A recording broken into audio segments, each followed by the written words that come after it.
Всем привет! Вы на канале Готовим с Оксаной Пашко. Сегодня приготовим нереально вкусное печенье со сгущенкой. Нежное, просто тающее во рту и со сладким карамельным вкусом. Готовится такое печенье несложно и получается его много. Подписывайтесь на мой канал и узнавайте еще больше вкусных и простых рецептов. Сначала приготовим тесто. В миску кладем 180 грамм мягкого сливочного масла. К нему насыпаем в 2 подхода 180 грамм сахара. Все взбиваем миксером до однородности. Сюда же добавляем 10 грамм ванильного сахара. Масло с сахаром взбиваем около 2 минут. В эту смесь разбиваем 3 яйца по одному. После каждого взбиваем миксером до однородности. В тесто просеиваем 200 грамм муки и насыпаем 2 чайные ложки разрыхлителя. Все перемешиваем лопаткой. Еще больше разных рецептов вкусного печенья смотрите у меня на канале по ссылке на экране или в описании под видео.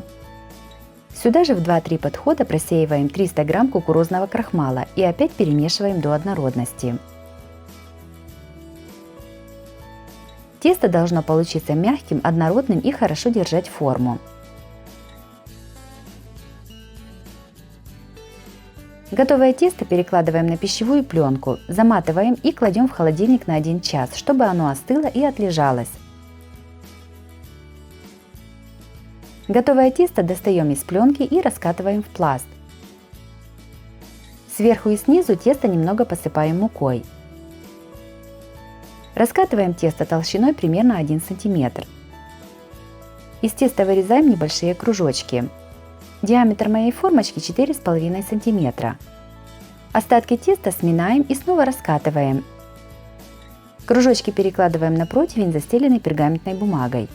При выпекании тесто увеличивается, поэтому кружочки нужно выкладывать на расстоянии друг от друга. Все ставим в духовку, разогретую до 180 градусов. Запекаем приблизительно 12-15 минут. Готовое печенье вынимаем из духовки и даем ему остыть. В плотный кондитерский мешок перекладываем вареную сгущенку. Берем печенье и отсаживаем на него сгущенку.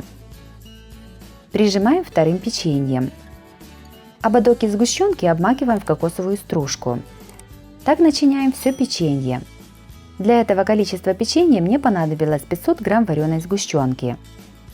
Печенье со сгущенкой получилось очень нежным и мягким. Оно настолько вкусное, что от него просто невозможно оторваться. Обязательно его приготовьте, порадуйте своих родных и близких. Если вам понравился рецепт такого печенья, то обязательно ставьте лайк и пишите комментарии. Подписывайтесь на мой канал, чтобы не пропустить новые видео, они выходят каждый день. С вами была Оксана Пашко. Готовьте вкусно, готовьте с удовольствием.